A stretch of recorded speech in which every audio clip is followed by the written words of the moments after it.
Jalan masuk menuju Taman Nasional Baluran di Situbondo sekilas tampak biasa, sebuah jalur aspal sempit yang membelah hutan dengan pepohonan tinggi menjulang di kanan kiri seperti koridor alami yang tak berujung.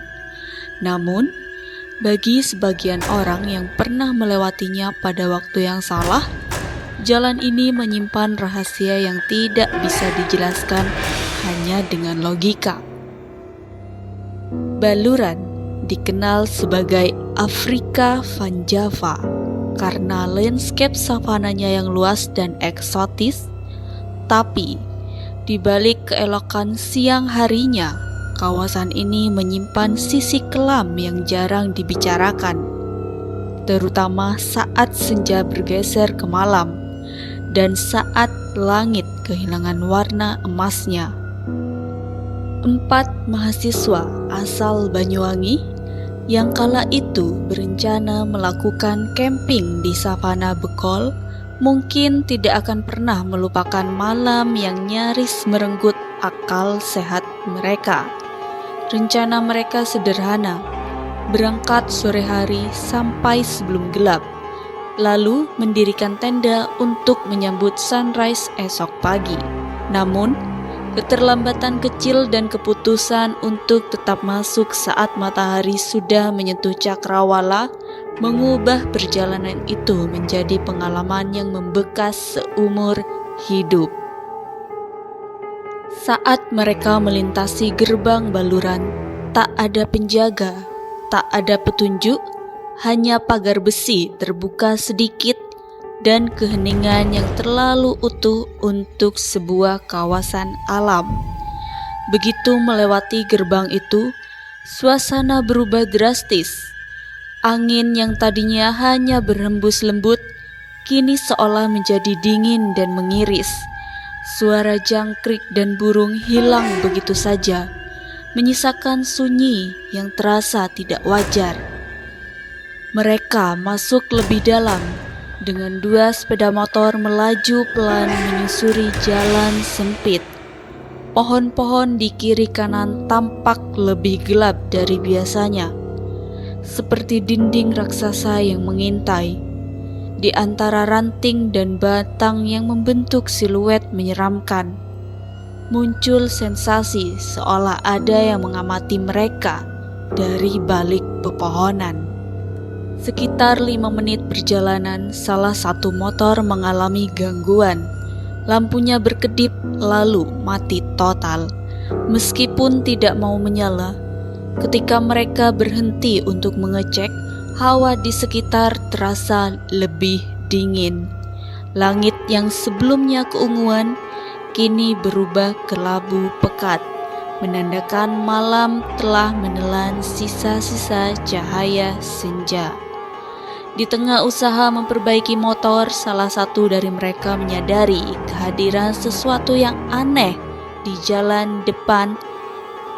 Sebuah sosok berdiri membelakangi mereka, tak jauh dari tempat mereka berhenti. Perempuan itu tampak diam, tak bergerak, mengenakan pakaian putih yang tampak basah dan lepek. Rambut panjang menjuntai menutupi sebagian tubuhnya. Ia berdiri begitu tenang, terlalu tenang untuk ukuran manusia yang berada di tengah hutan saat malam tiba. Ketika mereka mencoba berbalik arah, mereka menyadari bahwa jalan di belakang pun tak lagi kosong. Seorang lelaki tua dengan penampilan aneh, rambut kusut, baju robek, dan mata kosong, berdiri di tengah jalan, seolah menunggu mereka. Wajahnya datar, namun pandangannya dalam dan mengunci mereka, seakan mampu membaca isi kepala masing-masing. Tanpa bisa dijelaskan, perasaan dingin berubah menjadi ketakutan. Nafas mereka mulai berat, jantung berdegup tak karuan. Mereka memutuskan berjalan kaki, menuntun motor menyusuri jalan yang entah menuju kemana. Waktu berlalu, tapi jalan seolah tak pernah berubah. Mereka merasa berjalan lama, namun tidak pernah keluar dari tempat itu.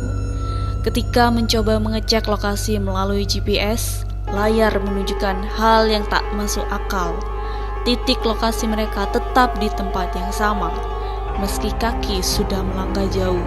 Tak ada sinyal yang masuk, dan aplikasi navigasi seperti terjebak dalam lingkaran yang berulang. Rasa panik mulai berubah menjadi ketakutan murni. Apalagi saat mulai terdengar suara-suara aneh dari balik semak. Suara langkah kaki ringan, ranting patah, dan tangisan lirih anak kecil. Tangisan itu tidak berasal dari satu arah, melainkan dari segala penjuru.